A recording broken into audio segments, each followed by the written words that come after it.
Hey everyone, thanks so much for tuning into this episode of the Can I Live podcast. This was our first Zoom podcast. We won't be doing many more of these, if any, but just let everyone know we had a couple minor sound issues at the very beginning of the podcast, but it was cleared up a couple minutes in. So thank you again and enjoy the show.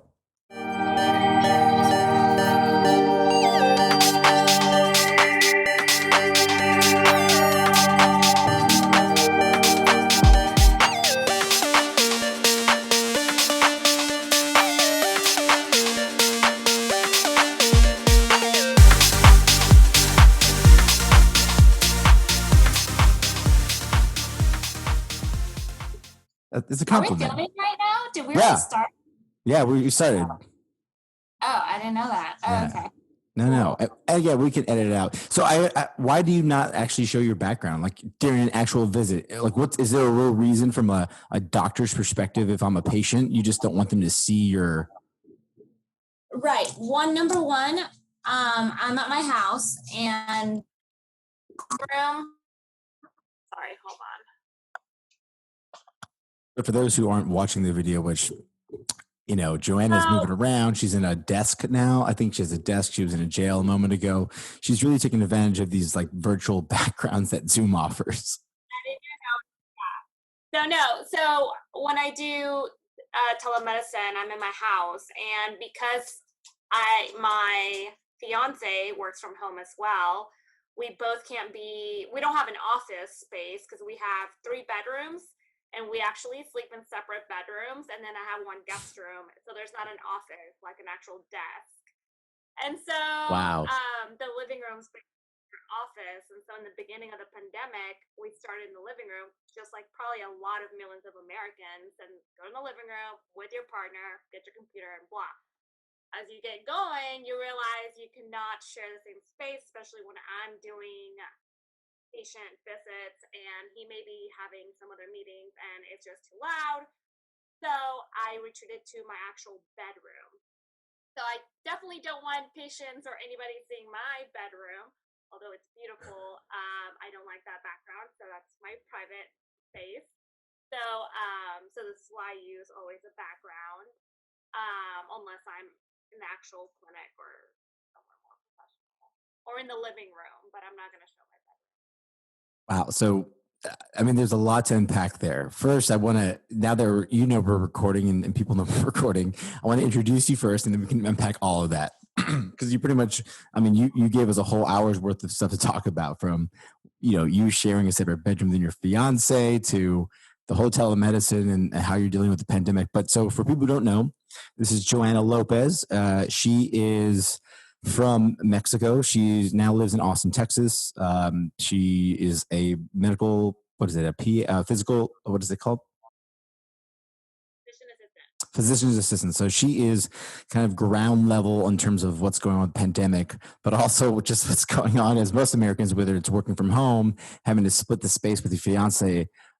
So first of all, thank you, Joanna, for taking this time. This is our first Zoom podcast. I offered to fly her out, but she's getting married later this year. So I know her travel days are probably already kind of spoken for.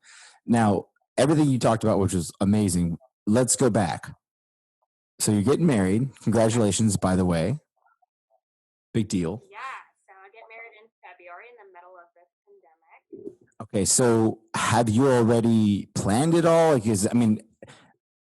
traditional planning says you go to the venue, you do all that. Have you done it the traditional way? Have things been all Zoom? No. Well, so most of them have been phone calls with vendors, or Zoom, with photographers and things like that. But to the actual venue, we've been able to go with a mask. Wedding shopping is different. I have to go in with a mask and have my mask on all the time. So, skin pictures and things like that, there'll be a mask on. Sometimes they'll let me real quick take it off just to take a picture. But yeah. Is that like, well, can I ask a question real quick? So what I remember from getting married was one of the big moments was going to pick out your wedding dress, and you had like people there and like a large group. Yeah. I mean, are you still able to have, I would assume you went, family members, friends, more than the acquired, 5 people, whatever the CDC says, right? only two people. Yeah, so that was a big change. So I just basically had my mom, mother, mother-in-law come with me, and Hold on, Joanna. We're having some weird microphone issues. Is that your? Let me see here. Are you calling someone? I can hear you, but I think you're on a phone now.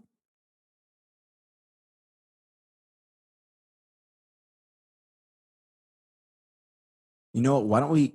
You could dial in with your phone. I don't know if you're able to do that.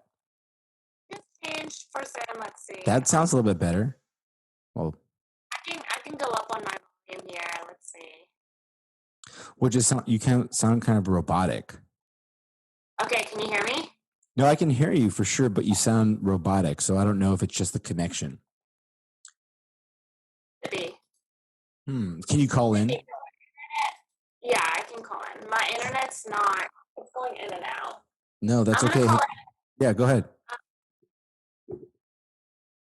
But So what? so I guess what you'll do is, let me see here. How do I do that? This is going to be edited out, by the way. Let me see. See.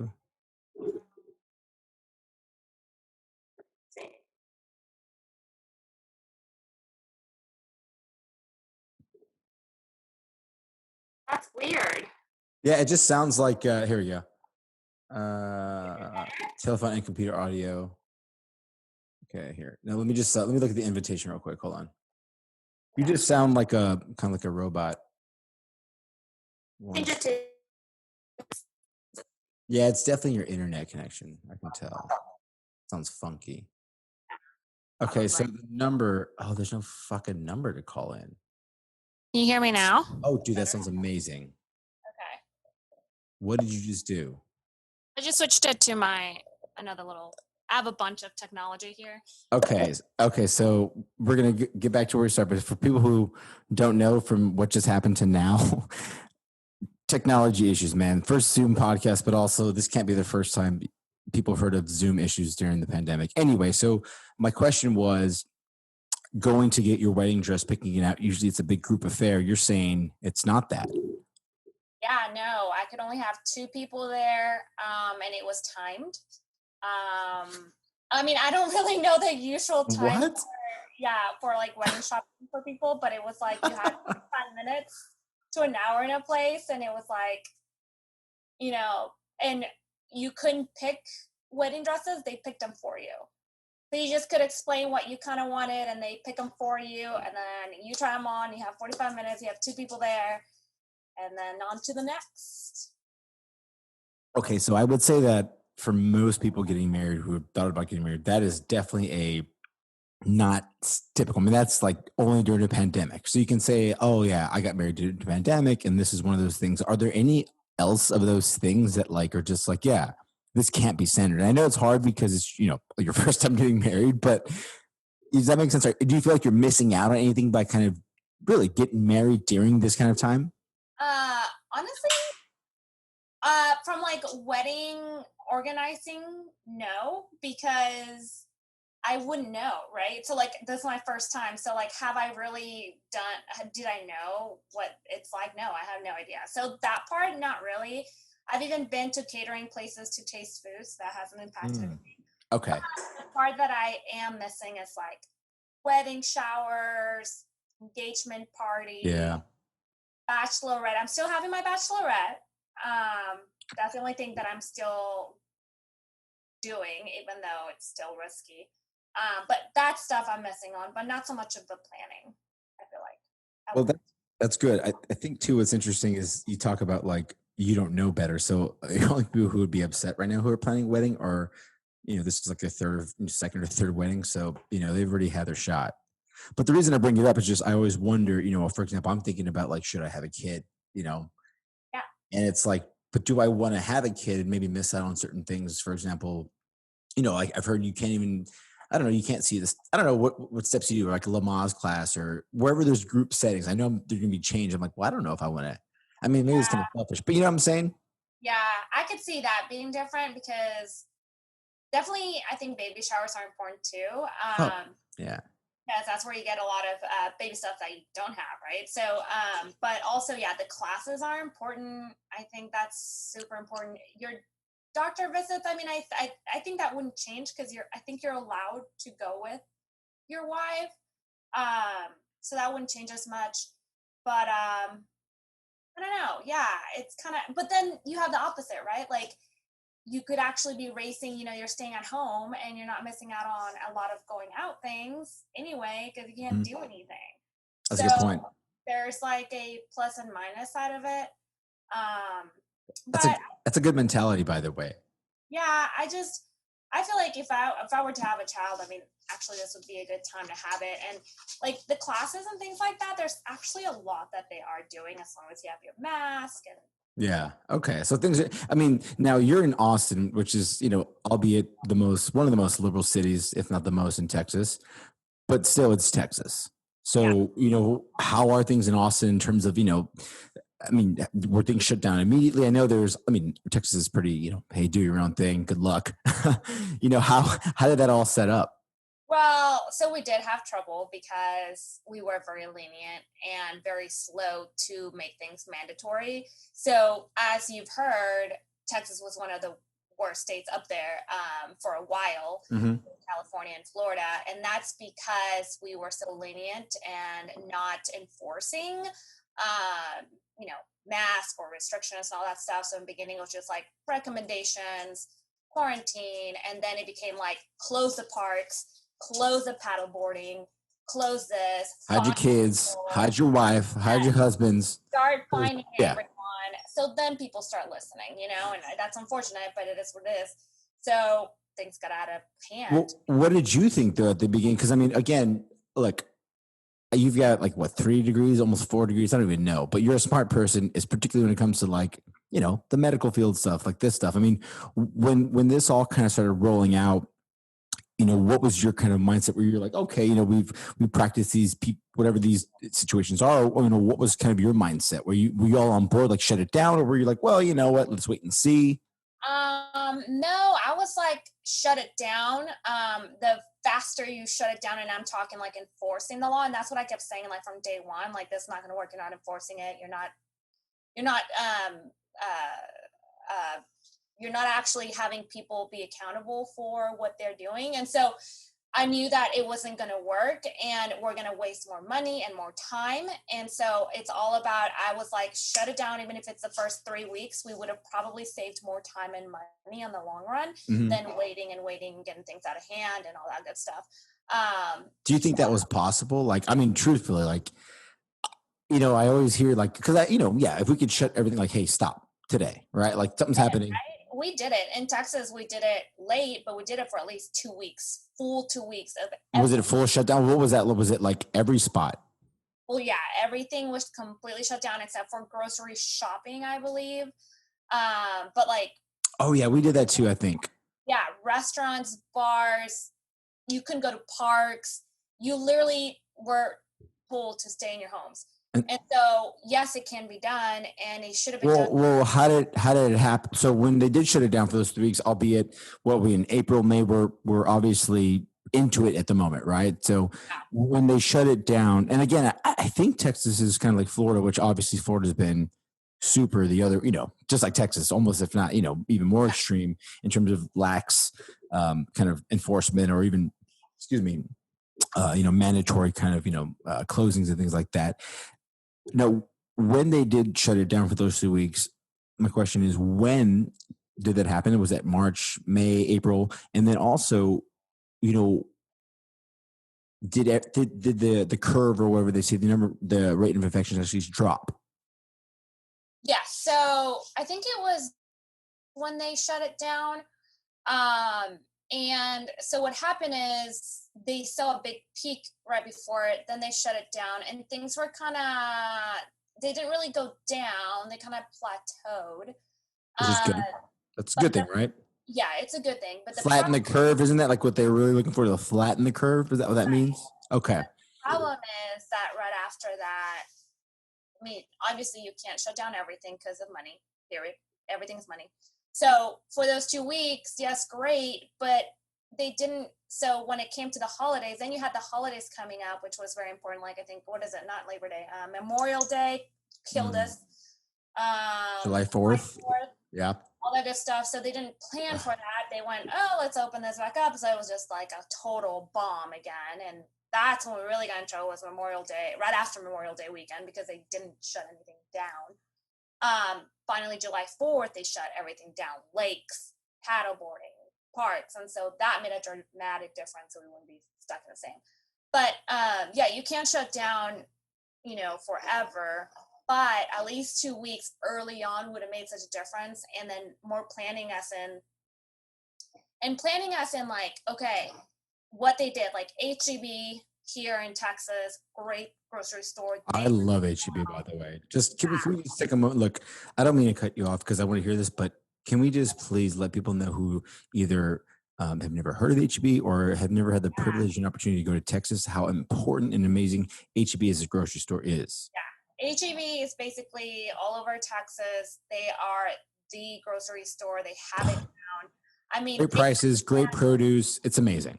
Yeah, they had it down before, like organization-wide. That company, whoever's running that company, should be running the presidency. They should be, yeah. Like, I mean, honestly. The government. I mean, like, yeah. Yeah. Okay. No, I love it. I love it. I'm sorry. I mean, I don't want to go pretend to HEB, but yeah, shout out HEB. Thank you so much. Love going there when I get home. So you're just saying, the idea was shut it down, and once they did, had they done it earlier? Yeah, I think we would have saved more money and more people. And I want to be clear. I think it's kind of amazing because, I watch podcast or listen to podcasts, watch TV, and I hear everybody say, oh, it's either one or the other, right? Shut it down or don't shut it down. But as a medical professional, for you to say, look, like we can't shut it down forever. We understand that. But God, we made the mistake of not doing it earlier and just, cutting it, shutting it down for 3 weeks, 4 weeks, 2 weeks, whatever, understanding that, hey, I know there's a stopgap. We can't do this forever because, people got to eat. But the fact is, so that's the thing that I think I haven't at least heard a reasonable person speak like that in a while. So yeah, and the other thing is it gives us time to plan, right? You can't if you don't shut things down and you don't know what you're dealing with, you don't have time to even plan, organize, and think what the hell to do, right? If things are continuing and everything and planning in the middle of that, it's just chaos. So you have to just completely shut everything down. You know that at least the people are protected at this point. Let's organize, let's plan. We got 2 weeks, bam, bam, bam, instead of everything at once and letting it happen and then having to shut down when it's I gotcha.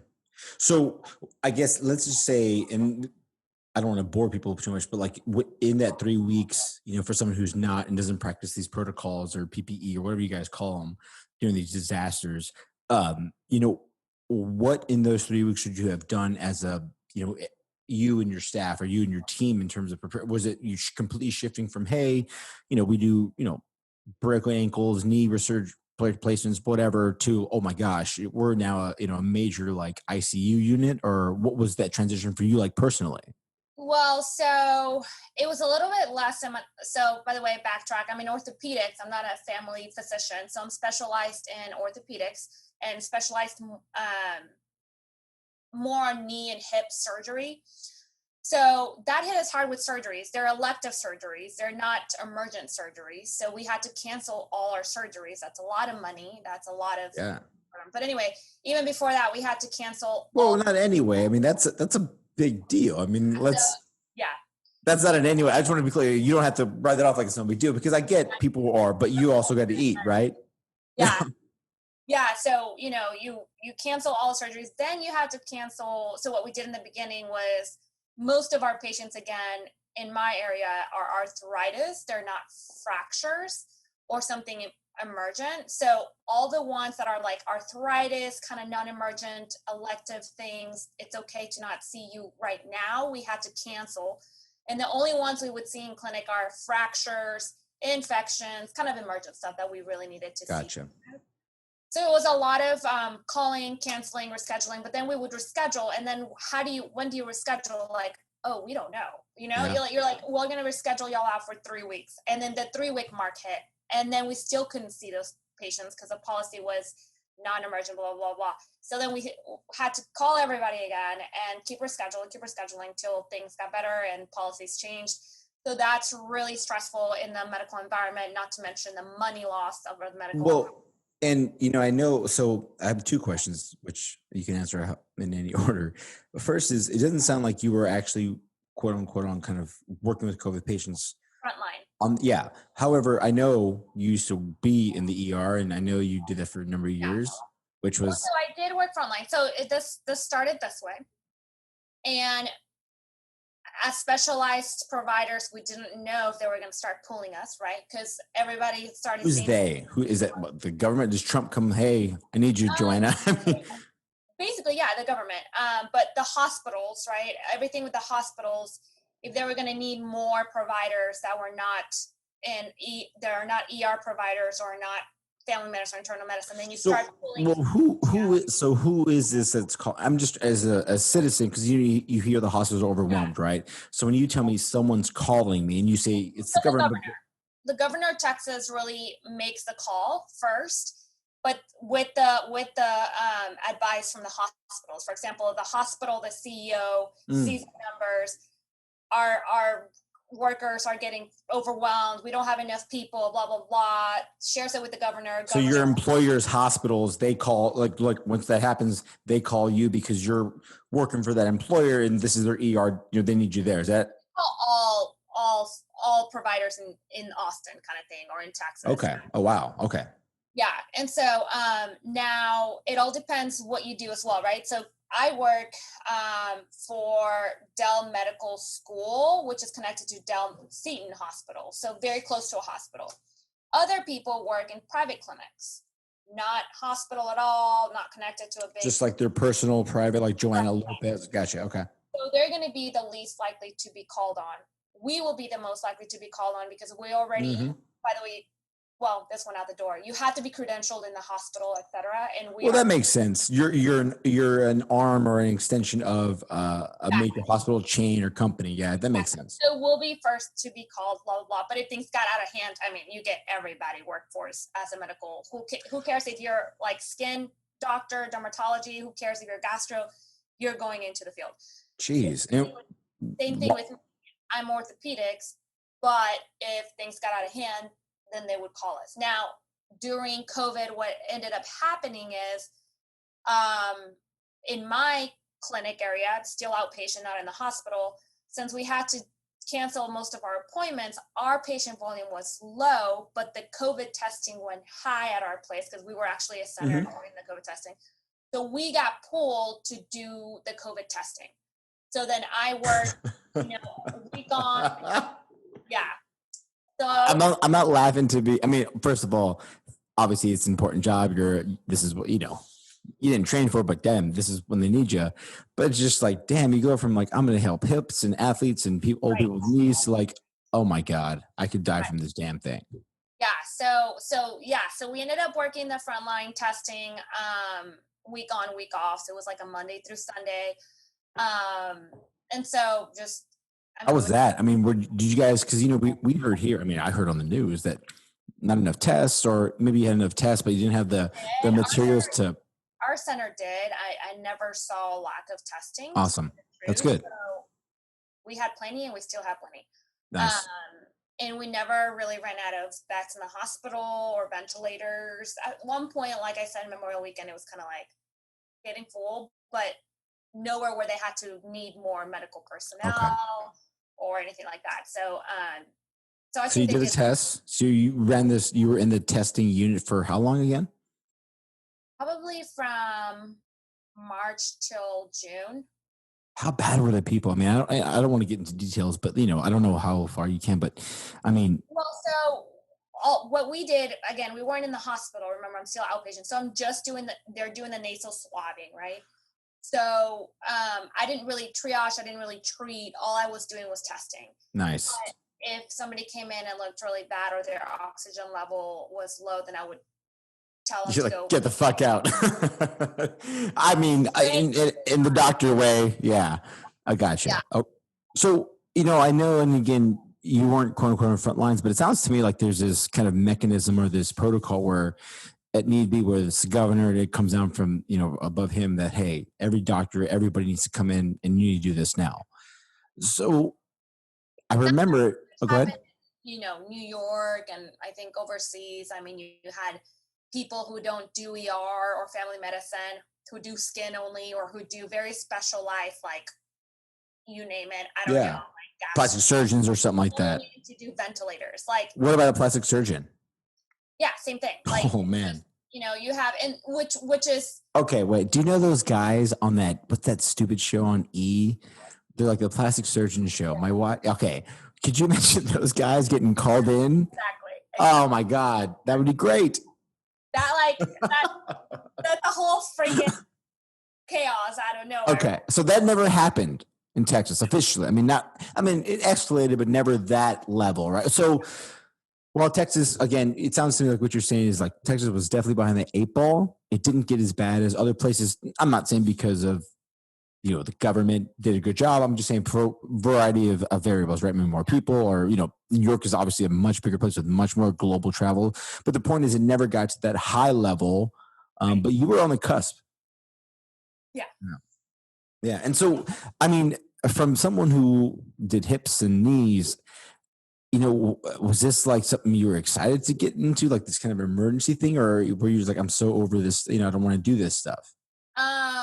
It was more of a stressful anxiety, like bringing back my knowledge, because I actually started reviewing, lungs, how to put on ventilators, how to do this, their oxygen levels, all this stuff. So it was like going back to med school for a month or two, and I pulled out my books and started. That's badass. You didn't know if you were going to get pulled, and all of us had to review all the stuff. Dude, that's so badass. You're like, wait a second. Let me go check my textbooks and just refresh my memory on how to save your fucking life during a pandemic. I mean, that's remarkable. Yeah. So, so there was that. And then things looked better and things were okay. It was exciting because, that you're actually saving lives. Like, what I do is great because I get to see people not being able to walk to walking again and giving them their life back like that. But I'm not, in a way, saving a life, which is just the most amazing feeling in the world. But you're actually, those front lines are dealing with lives, like death or lives. And if you don't mind me asking, didn't you used to do that though? Like, didn't you used to kind of be on that front line at some point in your career, or have you always been, if you don't mind? Yeah. I mean, how did you get to here? Right. I mean, cause it sounds like it's not a specific, I don't know if you chose this, but it sounds like, yeah, this is what I do. I like doing this, right? How did you get there? Yeah. Honestly, just from interest and putting myself out there. So like in Mexico, you're like, as a little girl, you're like, yo, I want to be an orthopedist. Like, I want to specialize in knees and hips. No. As a little, so there's some people who are born for medicine and this is their passion and this is all they do 24/7. That's not me. I love medicine, but I love outdoors. So when I was a little girl, you name it, I wanted to do like every other little kid. I wanted to be a tennis player. I wanted to do an artist. I wanted to do blah, blah. But when I got to school, my favorite subjects were science and math, and I just loved them, and I did so well at it. And so that's pretty sick, dude. That's actually like, the fact that like, one, you were like, oh, I enjoy this, and then you didn't get freaked out when you saw blood. That's when you're in a good spot. Yeah. So interesting enough. Yeah, I love blood. I love literally anatomy is my favorite subject and the hardest in med school. But at the same time, like if you gave me an injection, I will pass the hell out and run away. Like, so wait, how do you get shots? Like, if you have to get like, a tetanus update or something, what do you do? I literally sometimes have to have someone come with me so they can drive me. And I literally had to have my parents with me for the longest time till literally College Station. My parents will still come with me. So for people in a College Station, Joanna is a Texas A&M graduate. College Station is where Texas A&M University is at. So I'm just curious. So you do give shots to people regularly, or you don't? Yeah. Okay, so you stab people regularly, but the moment someone's go, oh, it's my turn, you freak out. Yeah. That's hilarious. Well, I guess it's better to dish it than give it, right? As long as you're like inflicting the pain, that's really when you know you're a fucking winner. Well, so for people who don't know either, so Joanna and I, we met, I guess, God, what year was that? 2000. Well, we were in high school, what, 2004? I graduated 04, yeah. So we're the same age, high school wise. I don't know if we're the actual same age, but you, before coming to San Antonio, Texas, I guess you had lived in Mexico and you came here. Like, I mean, if you don't mind, I'm always curious as to, because my great grandmother, actually, she's in Alaska who was in Monterrey. She actually did the same thing, but she's obviously my great grandma. And her story was intriguing and interesting, but I'm curious as to like, how that was with you, like, because people coming from other countries to the U.S. is a very hot topic. So, I mean, honestly, I'm curious, what made you do it, and like, how did that all happen? So I was 9 when Yes. I. So you didn't have any say so. You're just like, yeah, sure, Dad. I didn't have any say so. Okay. Mine was actually a very smooth process. Everybody has a different one. I was lucky to have a family that, was well off financially, et cetera, et cetera. My dad wanted to just move for safety reasons. Where'd you grow up in Mexico? Do what? Where did you grow up in Mexico? Like, what part of Mexico? Okay. Not. I mean, I don't know. Mexico City sounds amazing. Sounds big. What? Sounds big. I'm saying Mexico City is a huge city.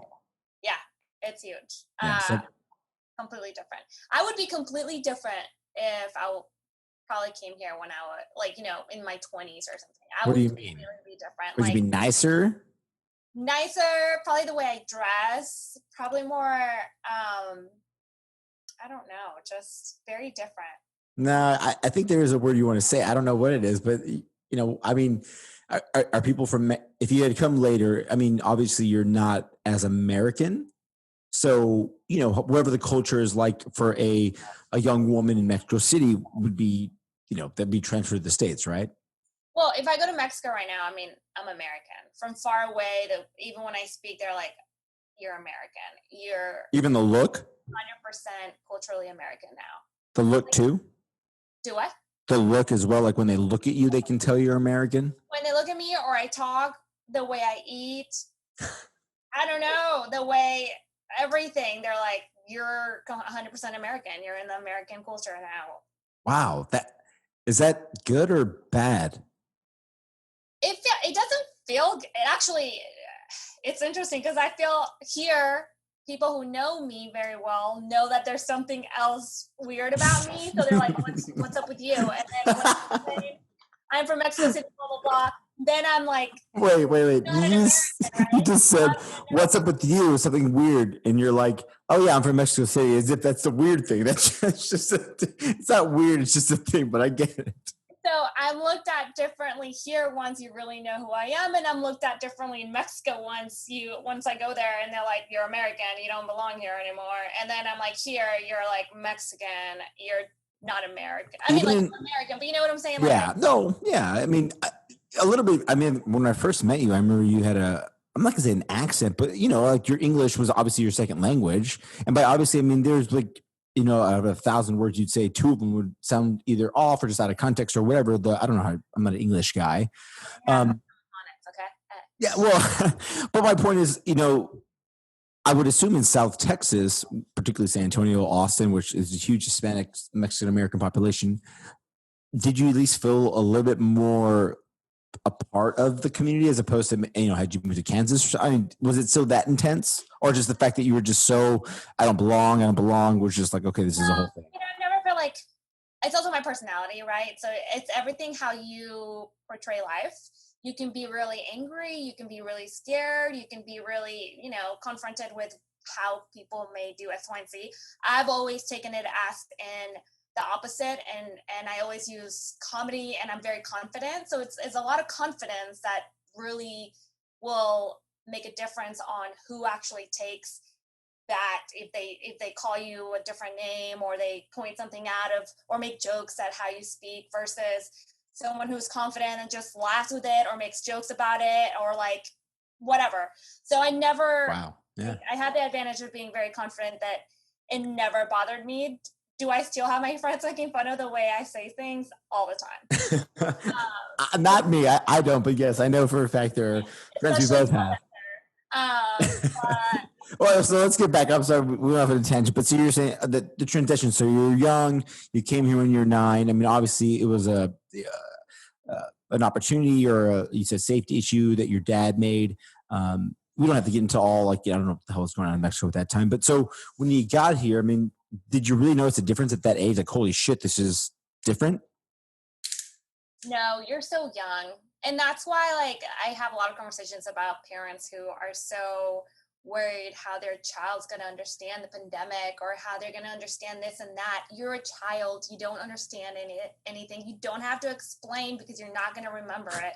But when you get older, you will. Like, you really don't. You're a child. You're so like, practical. I love it. It's just like, I can just imagine, let's say you were like, what are those doctors that help pregnant women? What do they call, like, wherever they are, and you're talking to some, and she's emotional, and you're like, look, they just calm down, all right? Your child's not going to remember shit till at least they're like 36 months, and even then, maybe, we don't really know. And by the way, along the way, you're going to drop them, they're not going to remember shit. Like, I'm not sure if a mother who's emotional would appreciate that, so maybe orthopedics makes sense. Exactly. You hit it on the spot. I was about to actually say that's why I'm in orthopedics, because that's the culture of orthopedics. Actually, orthopedics is run by bros. It's the bro club of medicine. The pros of orthopedics. Yeah. And, they just walk around. They're pretty much fit guys. And they're like, how's it going? And then you have cardiologists, family medicine with their white coats walking around like, ooh, what's your blood pressure? And orthopedics are just like, dude.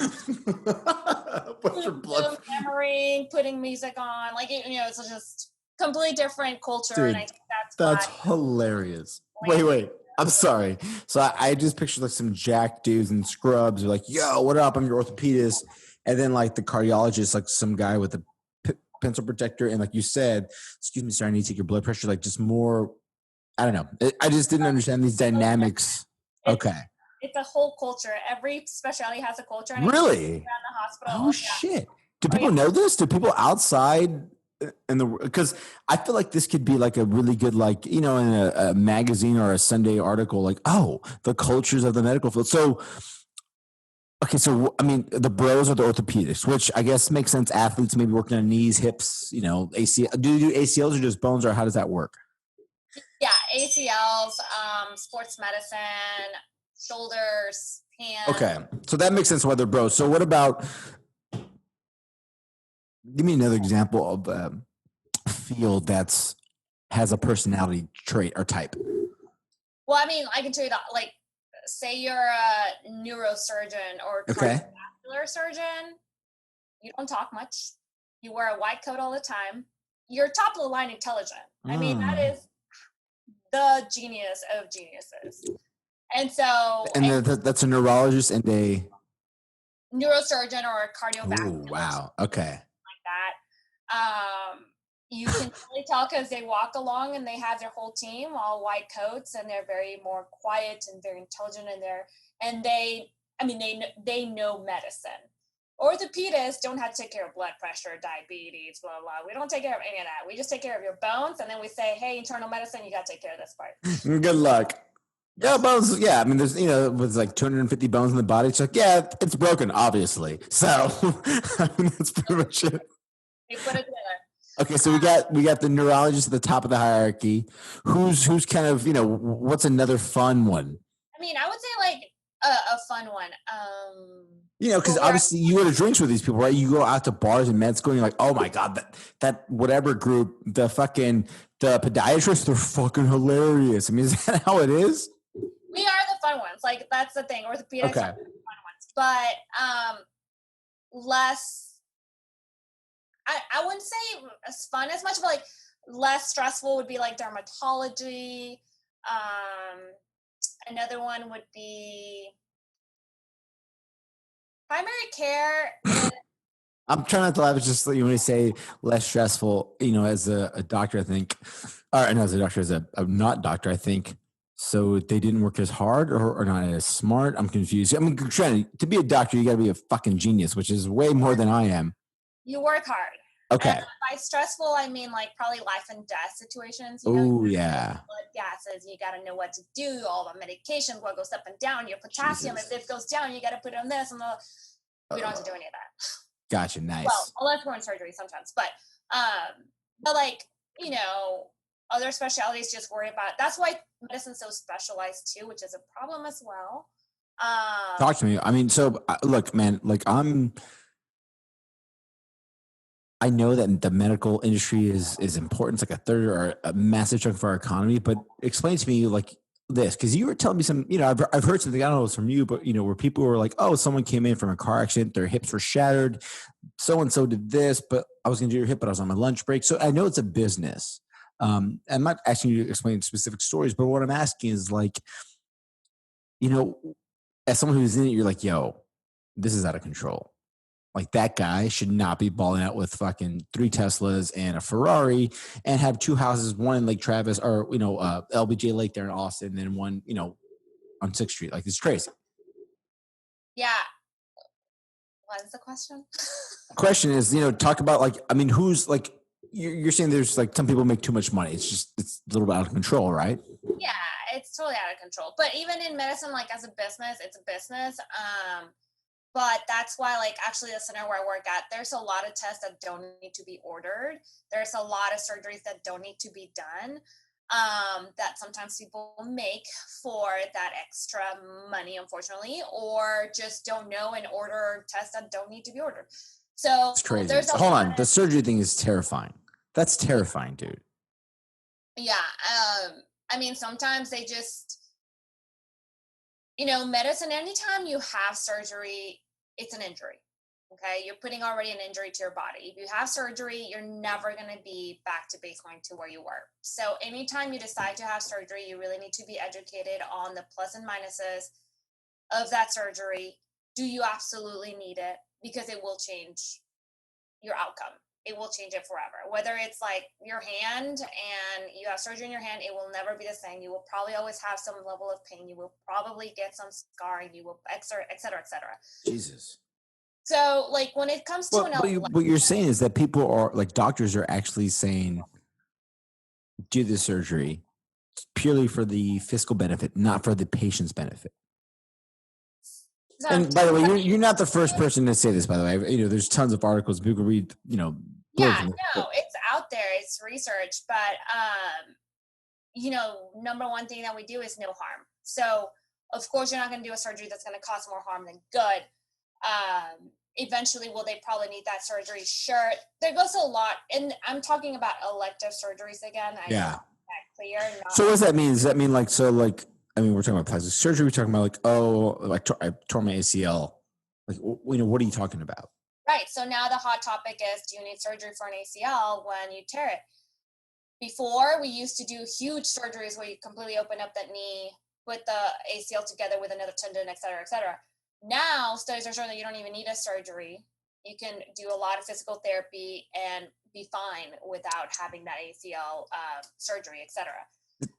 That include like professional athletes? Because I've heard athletes who, that's a difference. So that's a difference, right? So if you're a professional athlete, you need to be back on the field. Oh, okay, gotcha. Get it done quick. And I've heard that surgery for them is like, as opposed to a year or 12 months, we've seen people like, I think 8 months, 9 months, get back really quick. Because okay, I gotcha. I see what you're saying. So for the average person, you look, man, you're not Adrian Peterson. Relax yourself, right? Do some physical therapy. Exactly. Okay, gotcha. Versus, have another injury. Because yes, ACL is an injury. You tore your ACL, but then you have surgery. That's another injury. That's 2 injuries now. Jesus. Right? Jesus.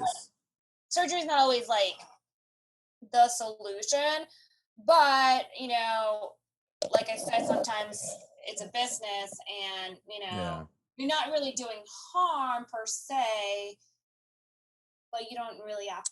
I think doctors should be like, yo, would you do this to your kid? Would you recommend this to your child? Because if you answer yes, then do it. If you answer no, well, then you shouldn't do it. Exactly, yeah. All right. So look, we have to get back because I'm really curious about this whole Mexico transition again. So just because, medical field's awesome, but God, you know what? We're just so like, I get it. We're all going to die. COVID-19 is never going to go away. The Russians and China, they're stealing all our vaccines. I get it. So, but I'm really curious about the transition from Mexico. Did you already understand English when you got here, or how was that? Yeah, I did. So in Mexico, I grew up in a school where we did half-day English completely. It was English teachers. It wasn't like you took English classes. It was like half-day. You had algebra or whatever in English. Like everything was wow. Okay. half last day was Spanish. So when I came here, I had a lot of basics down. I still, when I came here, had to go, to the, what is it called here? I think ESL. Is it ESL? I have no idea what the fuck that is. I don't know, but I was born and raised in San Antonio, Texas, so I have no idea what that. yeah, American. you go those to advance a little bit of your English. Oh, okay. Oh, you're talking about like school stuff? Yeah. See, yeah, I don't think I was ever in the gifted program, so I don't know any of those, acronyms that you're speaking of. Yeah, so I think I did NHS, all that stuff. Never did that. What's NHS again? Yeah, I did that too. National Honor Society. That one I remember. My brother got that, so I was like, oh, yeah, he might be smarter than me. Fuck. No, I did know some English, and then it was pretty fast because I'm immersed in it. I had to speak it. Yeah. So what did you miss? I mean, did you miss anything? Again, I know you're soon, but like, I mean, was there anything you missed about Mexico that was like, damn, that's one thing like I wish I had learned more about or just hadn't lost maybe now that you've been here so long?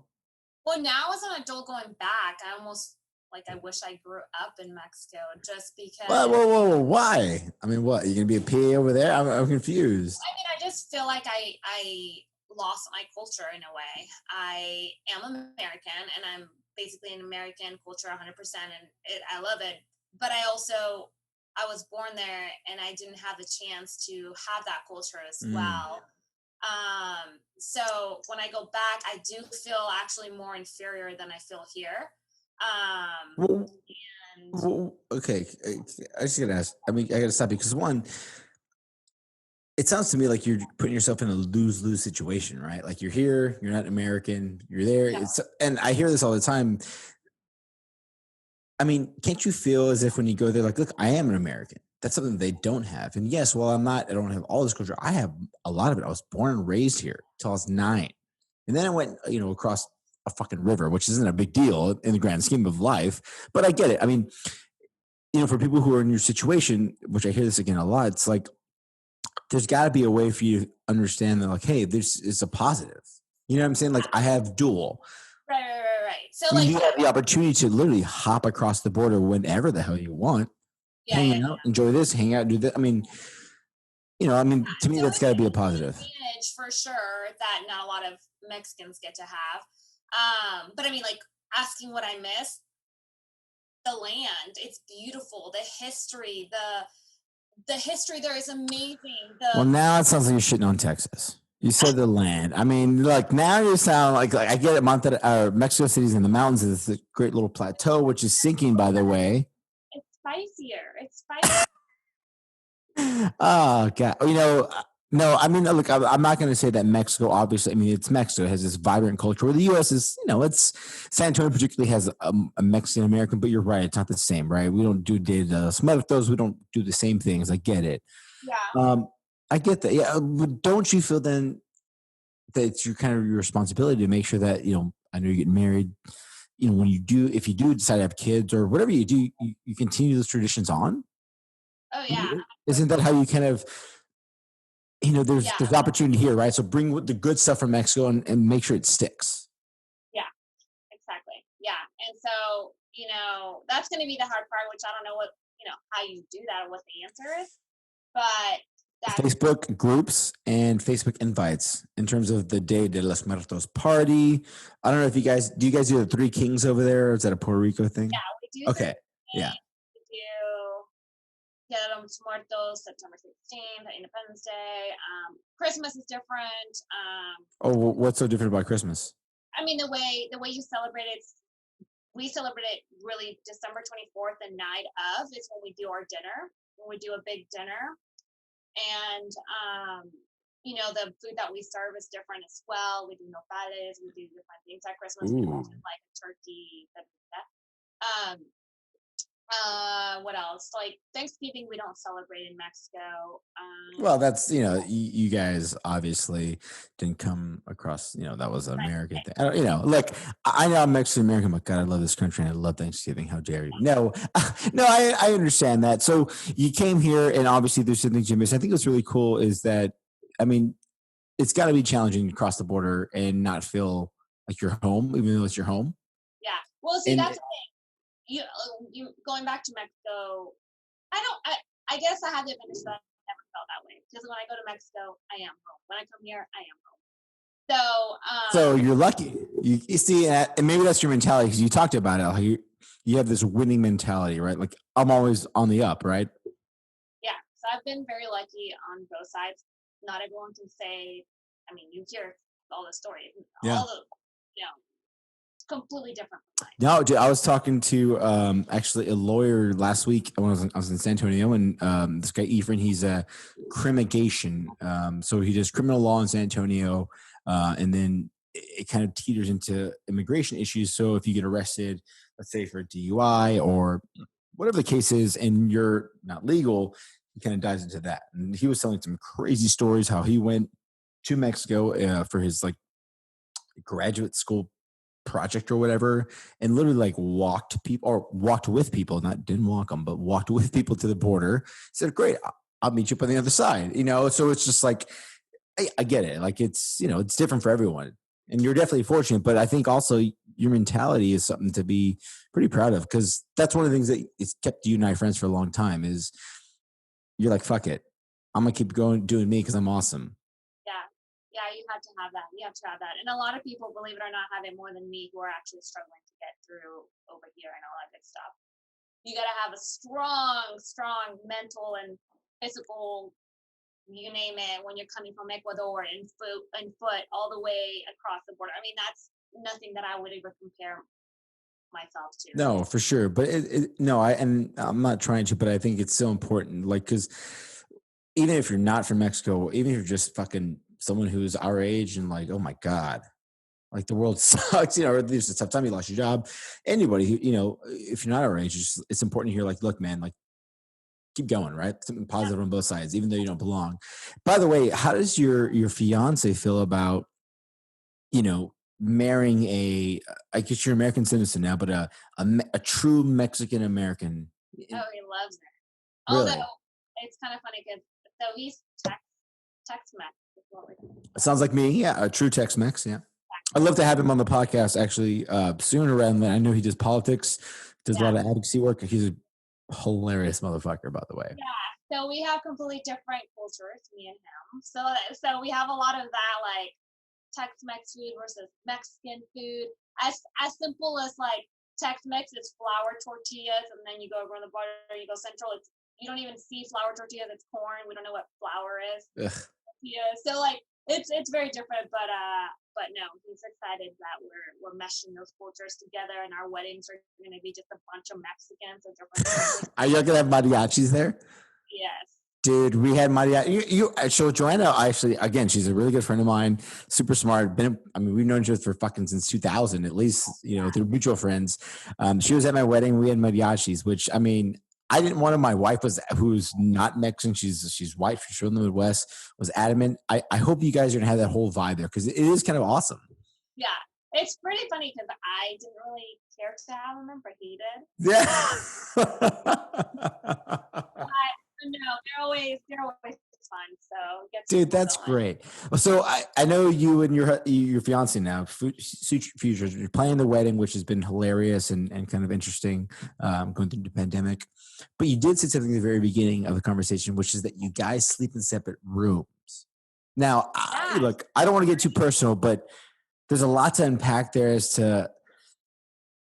My first thought is, okay, obviously he snores, right? But then I think, well, if you have like permanent separate rooms, either you would have told him as a medical professional, go get some snoring issues done surgery by now, like take one for the team to get one. So Paul, let me stop you there. I found the secret to marriage. Okay, the secret to marriage is having your own separate quarters. They did it in Elizabethan age. Queens and kings that lived in separate quarters, had a million babies, had nothing to do with that. Great life. That's what I'm bringing back. I'm bringing back that culture to this world. That's amazing. Your restroom looks the same as you left it. Your room looks the same as you left it. Whatsoever. You can have all this. You're killing me. World. Sex and love all the time. And you can stay at each other's places if you want. Hey, give a little time. So is that, it's interesting. So is that what, because look, I just bought a house. So we got 3 bedrooms, which, come from a small apartment, 1 bedroom, you stay in the same spot. We, every now and then we'll sleep, in one of the guest bedrooms or one of the other bedrooms. having this separate bedroom, does it feel like, oh shit, I'm a guest in my, you know, this random person's, or not this random, but my significant other's personal space? Does it feel like you're actually on a trip? Uh no, you just get so used to it. The other thing is to tell you the truth of what's happening here. So Okay. Now that you know all the awesome bullshit, that I was like, this is amazing. Maybe I should do this. it's true. I'm gonna write a book about it. You But should. I also have a complete different schedule where I gotta be up at 6 a.m. and 8 p.m. and I gotta go to bed at 9 p.m. or 10 and he works remotely and has a very flexible schedule, goes to bed at 12 or 1. I can't do that.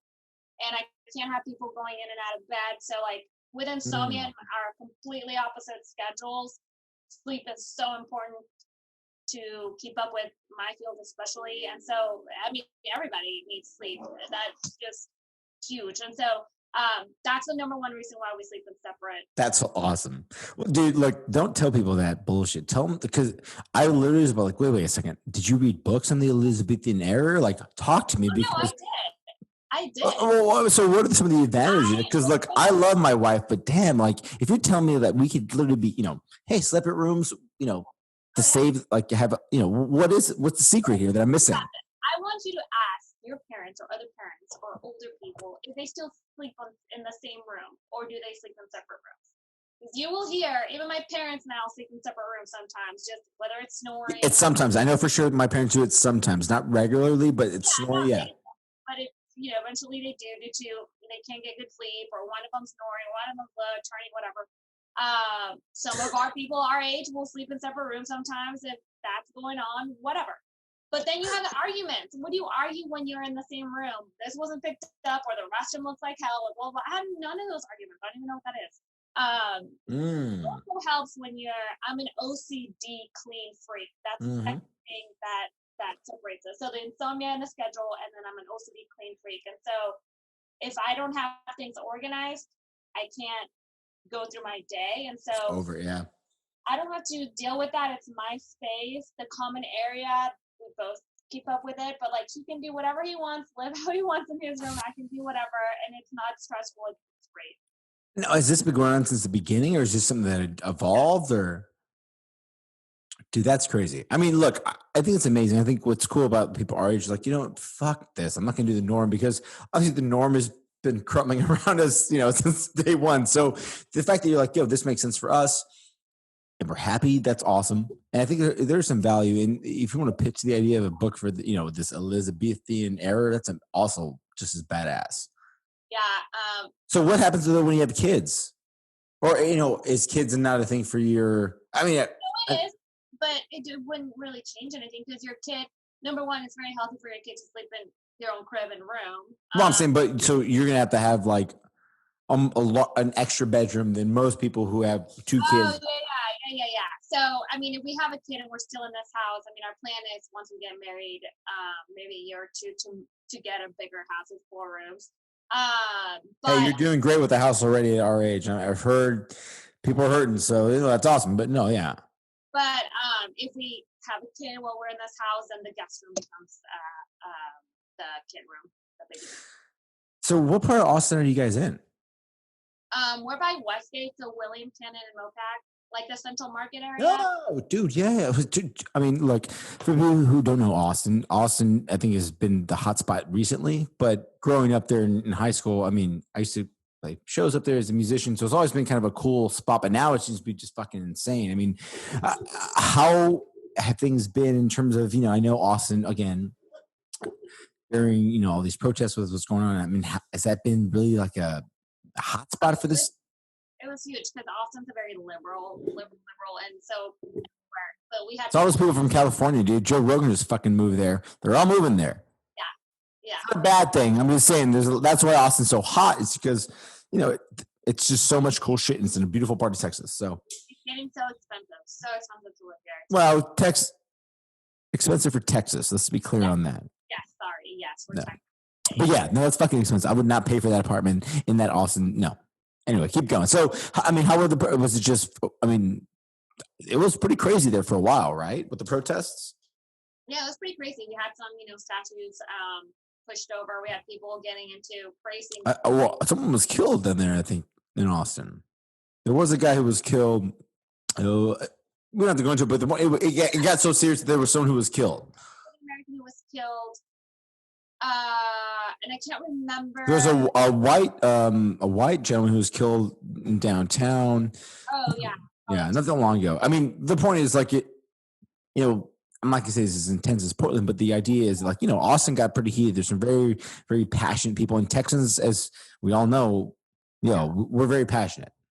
Yeah, and it's a lot of the younger generation. We'll call it I guess we are millennials, but I don't consider myself one. But a lot of the millennials speaking out, which is great. Just hopefully, they do it the right way, because it's kind of not productive to do what they did. Some of them, not all of them. No, for sure.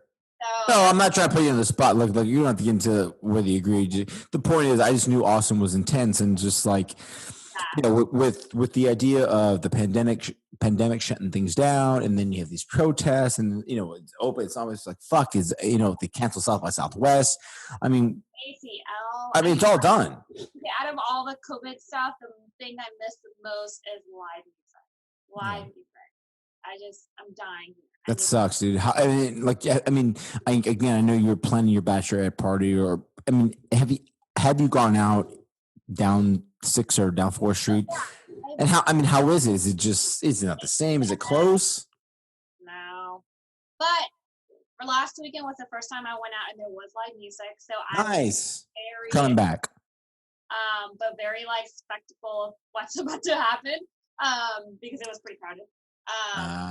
But that was the only place that's playing that I know of that was playing live music. But it's just, it's Austin. It's still, the outdoorsy scene is still there. It's just no live music, which is Austin too. So I don't know. It's weird. So it's soon to be back to Austin. I'm glad to hear that you said like you went out and it's coming back a little bit. Yeah.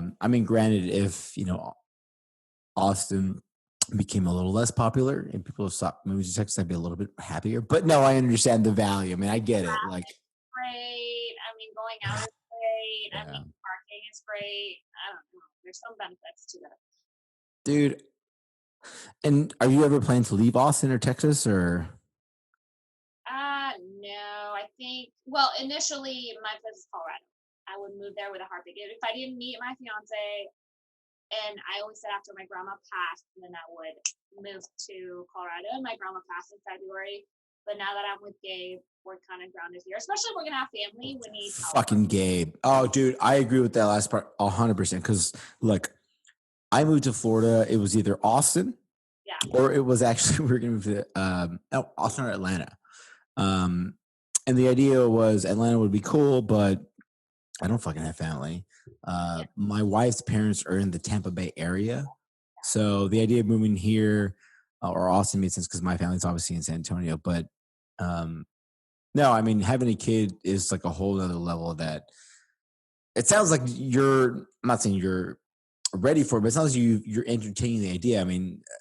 For people who don't know, again, and I would bring this up in a very kind of lovingly way that, you're the very much like, I'm not going to get married. I'm not going to have kids. Like, fuck this, almost again, a young millennial mindset. Fuck this. I'm doing my own thing. Yeah. What is it that kind of changed? And we'll kind of lead with this. You're kind of, I'd love to age. As simple as age. You get older, your friends get older, they get married, you have kids. All of a sudden, it's really, you're not going out to party with them. You're not, you can do your own outdoors thing, but you're with your fiance 24/7, and all of a sudden you're like, let's get married. And all of a sudden it's like, I can have a little person entertain me now since I have more time, then I'm not going to do X, Y, and Z, and so time changes, and then you start thinking also of your own family. Like when you or I get older, who's going to take care of us? I actually didn't ever think about that, honestly. There's a lot of people who don't have kids who end up in nursing homes. I don't want to end up there. Fuck, no, I don't either. But if you have kids, for example, you and I will be responsible for our parents. I'm hoping they do well fiscally so that I can take care of them in a much easier way. But yeah, no, I understand. I actually don't really think about that aspect of like truthfully taking care of my parents. And I only bring that up because I wonder if that's like more of one of your traits or a cultural thing and being from Mexico, truthfully. Because even though I'm from San Antonio, happened with my grandma passing, and she had my mom and I 24/7. We didn't want her in a nursing home. I've seen the nursing home, yes, as a medical Oh, professional. they're terrible. Is the worst. I don't remember. Yes, there's some nice ones, but it's never the same. True family taking care of you is the way to go, and being at your home, even if you're in hospice, is the way to go. And so that's the first time I thought about, like, okay, well, this happened with my mom. I know what to do now, and it's my turn. If this happens to me, I'm ending up in a nursing home like that. You know what I'm saying? If you don't have, who's going to take care of you? And, my brother's not married. You can have family who will take care of you, but my brother's not married. My brother as a male, that's not very, like, taking caretaker sort of thing. So you start thinking, like, who's really going to be around when you get This is older. amazing. I just want to be clear, because the reason why I'm kind of like shocked is I'm trying to figure out whether this is like a Mexican versus American trait, a female versus a male trait, or this is just a Joanna thing. Because again, like, I love my mom and dad, and I know I'm not going to put them in a nursing home, but I haven't planned that far ahead yet to think, what am I doing now to ensure that I don't become Definitely Mexican thing. We're very family, like, glue. And so it's awesome. we take care of our family no matter what. And so that's huge here. Here, the tradition is you put them in a nursing home and you visit them. And that's okay. So my mom told me, just so you know, who was not born in Mexico, but my grandmother was born in Mexico. My mom said, if you put me in a nursing home, when I die, I will come back and haunt you until you die. She was a physical therapist, so she worked in nursing homes. She understood again, I'm not going to say they're all terrible. I don't want to put that label, but I know that it's not the same as if, you're spending your latter years with the people you love. So I love that about you. I think it's amazing. And you're right. It might be the Mexico thing, because as an American, I'm just I'm a millennial. Like, dude, I've seen 2001. I've seen the financial crisis. And it's like, what the fuck? But that's really kind of beautiful. That's what your mindset is. Yeah. So it's just changed. I mean, we get older.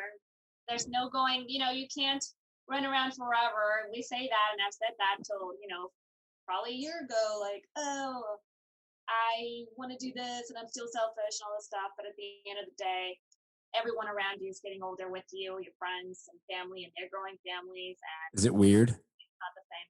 It's not weird. It's just not the same, right? You're not. It feels weird for me. Why? Like, even these things as far as like sports players that football players that I watched my dad play, that I watched my dad growing up, like seeing them, I'm like, holy shit, that's weird. It's weird. I'm trying to understand it, but it's a weird idea that I'm working my way up to where either I'm going to die, I'm going to have kids, it's going to end eventually. So it's like, what are you going to do? And it's not about a career. It's not about like how many I have fun. It's about like, what are you going to do? Like, pass the name on. You're going to, what's going to happen here? You can be selfish and just ball out. I mean, what is it? It's a weird kind of decision, right? I know a lot of our friends or people we know, they had kids much, much younger. Yeah. So it's just weird. And it's like, it is a selfish thing, but at the same time, like, in the end, you can't be selfish, because you can only be selfish so long. And you can be selfish. Eventually, you will need people. So that's where it ends up being. Damn, Joanna, that is beautiful. That's great. Yeah, so that's going to be tough for people like me who are, yes, very selfish, to really understand and, like, yeah, you can try to be selfish all your life. Eventually, age will catch up to you when you're not. Can we flip selfish for confident? Because there's a fine line. I think I would say you were selfish if your whole life you're like, fuck everybody, fuck this person, this man who loves me, I'm going to blow him off because whatever. But the fact that you kind of open up, it's like, I'm confident. I know what I want. I know that I'm ready for the next chapter, right? So I think confidence and independency, both of them, we can switch from selfishness. But yeah, like being confident and independent, and as a woman and career, and I can fucking, do it all.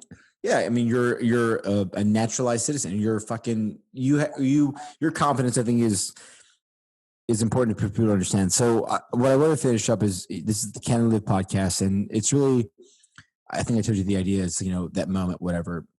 when, you just decide I'm gonna do something for myself. Maybe your friends, your family, whoever just said that's really idiotic, stupid decision, but you're like, I'm gonna do this. What was a moment that you had that you're like, fuck it, I'm gonna go against the grain, I'm gonna do my own thing that, worked out?